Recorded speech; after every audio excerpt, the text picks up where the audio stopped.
Hey everyone, Alvaro Cortez Jr., aka Lance Danger here. I'm sorry if there's a bit of shaky cam. As you can see, I am working a lot in reorganizing things. This is just temporary until I um, organize a lot of my books and stuff. I'm actually going to try to make a lot more space, either donating and selling a lot of the books and comics that I don't read or not that interested in having anymore. So to be able to make space for more comics and figures that I have around here and movies and games and such. Anyway, I was just thinking a lot because I saw Spider-Man 2 in the theater for the first time since it was released originally in the big screen anyway, because of course I have the DVDs and whatnot and watch it every other time. And I actually found myself at first kind of not wanting to go because originally when I saw the Spider-Man 2 for the first time in the theater in the big screen, there were a lot of, let's say, bad experiences when I saw that movie back then.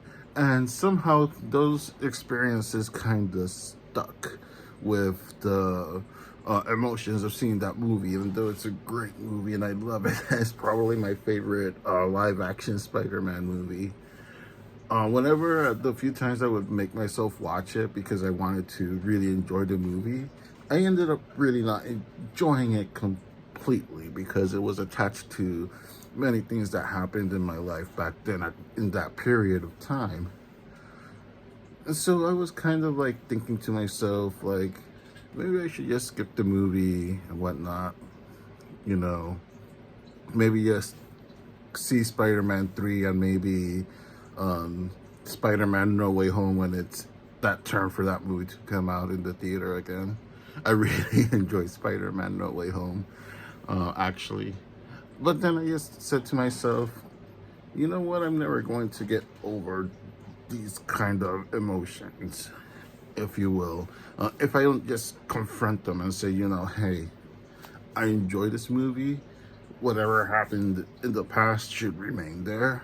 Just go have a good time. And that's kind of what I did. And the funny thing is that the audience actually really helped a lot because the audience, I believe I talked about it last time, also last week for the first Spider-Man movie that they re-released as well. The audience was really into it, that audience, but the audience in this one was very vocal and reacted to everything in the movie. Like last week, everyone reacted to like the big moments, the big classic scenes and whatnot. But this audience was a bit different compared to the one last week that I said that was kind of like a mix of um people like myself that were younger when they saw the movie, now sharing this movie with their own families and such. There was a lot of young people in this movie that I noticed, and I would say like half the audience, it felt like people that had never seen this movie and they were reacting to everything in this movie, even like the small moments, people are reacting to it, and that just enhanced the enjoyment of the movie for me as well. And by the end of the movie, I wasn't even like thinking at all anymore about things that had led up to situations that happened in the past when that movie had originally came out, and I was just sitting there laughing and reacting along with everyone else. And it just got me thinking, like, moving on and letting go isn't necessarily the same thing. You can move on, and you can move on as fast or as slow as you need to depending on your situation, but that doesn't necessarily mean that if you moved on from a situation or emotions, it doesn't necessarily mean that you let go of those situations. I don't know if I'm even making sense talking about this. Like, you know, you kind of have to deal with certain emotions and just like confront them to be able to just completely free yourself from them. You know, it's kind of like being a child and being afraid of the dark or of the height or of swimming or whatever. Some people never really move past those fears, but a lot of times it's because those fears kind of make them avoid them. And sometimes to get past something, you have to just confront it to fully let go. And Hunter agrees. He knows. Hunter Jr. knows. He's popping up here. There's imminent shaky cam because he's curious about the phone. There, boy. I know you agree with me. Thank you for having my back. Anyway, that was like a valuable lesson that I learned today in terms of, you know, just kind of being able to like fully move on by letting go of certain things. Hunter gets excited when I talk about Spider-Man. He thinks he turns into Spider-Man and starts jumping around. He doesn't really need an excuse to jump around, but that's just how he is. Luna is just observing like what the heck's going on.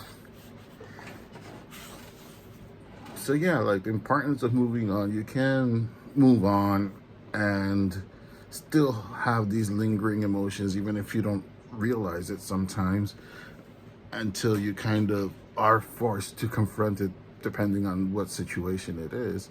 Again, my situation was there are not so many nice memories attached to that movie because of things that happened during that time of my life, and it didn't let me kind of enjoy the movie as much as I would have liked to enjoy it subsequently. And I never really confronted it. I never really like, you know, faced it directly like I did today. Like, since I have the DVDs, like I said, sometimes I'll start watching the Spider-Man movies to like get inspired or something, and I'll skip the second one altogether or something, or maybe I'll watch it and by the end of it, I'm so distraught with so many things going on in my mind that I even don't realize the movie has been long over by the time I turn off the TV or whatever. So yeah, I guess I just wanted to like get that out there. You know, like moving on and letting go are two very different things. And I just hope that if you're watching this right now and you need to let go of something, you know, I invite you to just let. I'm gonna spare you all you guys from the Frozen song because I don't particularly like that song to begin with. But yeah, you know, it's the art of letting go. It's the art of growing up, maturing, I guess, call it whatever you would like. Um, and you'll be much better for it. Like, I felt such a relief after the movie ended on hearing like the people giving the movie an ovation. Like, it was the loud. I'm not kidding. It was the loudest ovation I've heard in the theater since Avengers Endgame. It was mind blowing to be in that crowd today watching Spider-Man 2, and that was just the first screening of the day. You know, that was at noon. I don't even want to imagine how it probably was like at the last screening or like in the evening when everyone is out of work and school or whatnot and are going to the movies to, you know, watch Spider-Man. Like, that's first screening was actually almost sold out. There was actually even more people here in this screening compared to the first Spider-Man. The first Spider-Man, it was in a much smaller theater in a much smaller room in that theater. And I guess because it did so well, they moved the second one to a bigger theater, a bigger room in the theater. And that one was almost sold out. If it would have been like in that smaller room, it probably would have been like a complete sellout. And even as it was almost completely sold out. Like, the only seats that were available were like maybe like the very front row, like right up onto the screen, and the row after that, you know, and everything else was pretty much packed. Go Spider-Man, go! Yeah, you know, I know, kind of awkward video in a way.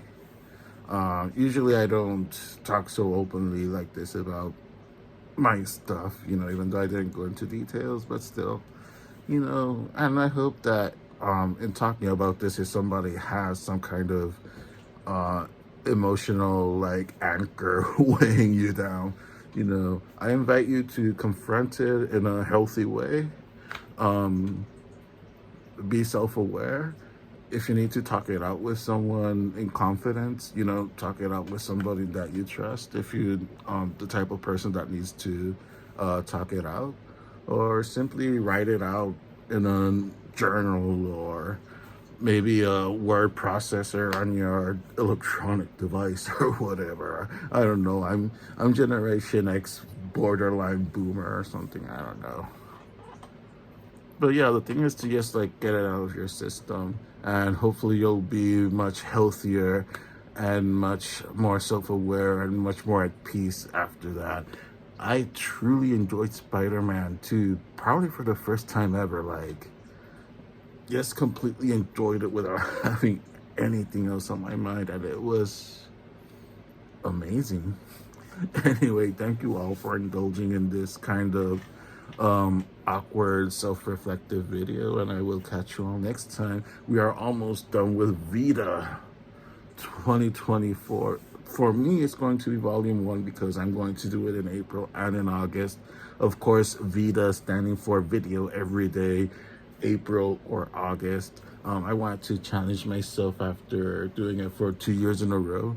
For this third year, I wanted to up the ante and do it twice this year because I don't know. I guess I don't have enough grays in my beard. Also, I'm very proud and happy for my friends Chago Rodriguez of Chago of Approved Comics and Crazy Knight from the Crazy Knight channel. When I mentioned to them I was going to do this VEDA challenge, they sounded interested in it and decided to give it a go as well in their channels, at least for April. And they've stuck by it. They're almost done as well. I invite you to check their channels out. I'll put links in the description and in the comments below. And now for real, I'll catch you all later.